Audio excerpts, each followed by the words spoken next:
बोले ठीक कह रहे हो श्याम सुंदर, ये बंसी हम लोगों के जीने का एक आश्रय सहारा है। आज गोपांगनाएं हेमंत ऋतु को अगहन के महीने में और कात्यायनी देवी का पूजन करती हैं, ब्रह्ममुहूर्त में जाकर के जमुना जी स्नान करती हैं। पूरा महीना बीतने वाला था। एक दिन भगवान उनके स्वभाव की परीक्षा लेने के लिए गए।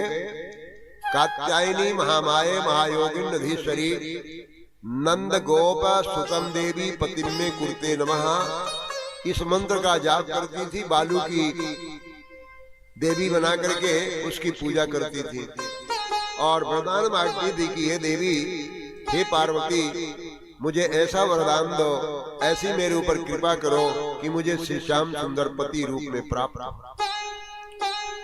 भगवान ने कहा अच्छा देखें, ये कन्या वास्तव में भाव से मुझे भजती है या कि ऐसे पाखंड कर रही है। इतनी परीक्षा तो भगवान को लेनी पड़ी कि कन्या योग है कि नहीं मेरे, देखें तो सही। और जब गए तो देखा अरे राम राम, ये तो अनर्थ कर रही है, अपचार कर रही है, नग्न होकर के जल में स्नान कर रही है। इनको पता नहीं है कि हमारा व्रत भंग हो रहा है। तो भगवान ने कहा कि चलो मौका है, ये सब स्नान कर रही है। उनके सारे वस्त्रों को लेकर के और एक कदम के पेड़ में चढ़ गए और उसमें जो है लटका दिए, सब टांग दिए। अब जब गोपियां स्नान बंदन करके बाहर निकली, ठिठकती हुई, जब अपने वस्त्रों को नहीं पाया तब कहने लगी कि अरे वस्त्र कहाँ गए, वस्त्र कौन ले गया? जब देखा तो कन्हैया कदम के पेड़ में बैठा हुआ और सारे वस्त्र जो है उसमें टंगे हुए। बोले अच्छा, ये श्याम सुंदर का ही नाटक है? बोले हे प्यारे श्याम सुंदर, तुम मेरे वस्त्र को दे दो। देखो 3 प्रकार की गोपियां हैं, रजोगुणी, तमोगुणी, सतोगुणी। वैश्य कुल की, ब्राह्मण कुल की, क्षत्रिय कुल की। अब ये सब जो है अपने अपने स्वभाव के अनुसार भगवान से वस्त्र मांगती हैं और भगवान को भय भी दिखाती हैं। जो सतोगुण सात्विकी गोपियां हैं वो कहती हे श्याम सुंदर, हम तुम्हारी दासी हैं, मेरे वस्त्र को दे दो, मुझे ठंड लग रही है, आप तो आत्मा राम है। और जो रजोगुणी है ओ कन्हैया, ज्यादा शैतानी करेगा तो मैं जाकर के नंद बाबा से कहूंगी और तुझे दंडित कराऊंगी। और जो तमोगुण वाली गोपियां हैं वो जाकर के कहती हैं ए कन्हैया, मैं जाकर के कंस से कह दूंगी और तुझे पकड़वा करके तेरे बाप को जैसे जेल में डाला गया ना, ऐसे जेल में डुबा दूंगी।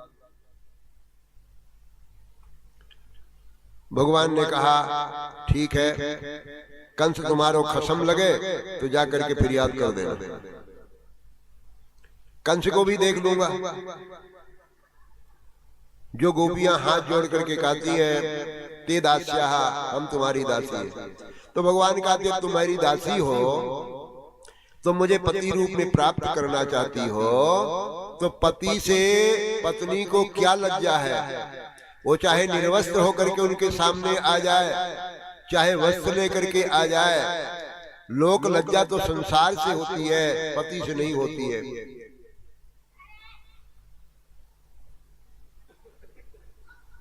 तब उनके जो लज्जा थी वो छूट गई। पहले तो अपने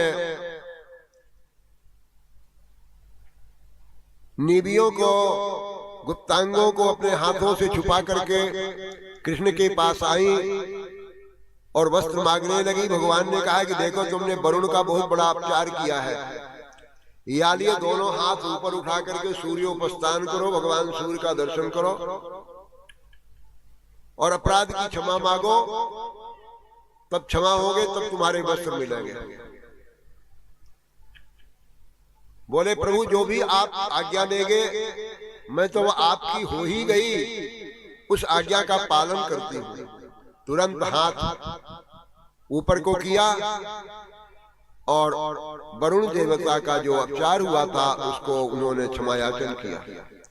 इस कथा से आपको संदेश मिलता है, जल में कभी भी निर्वस्त्र होकर के स्नान नहीं करना चाहिए।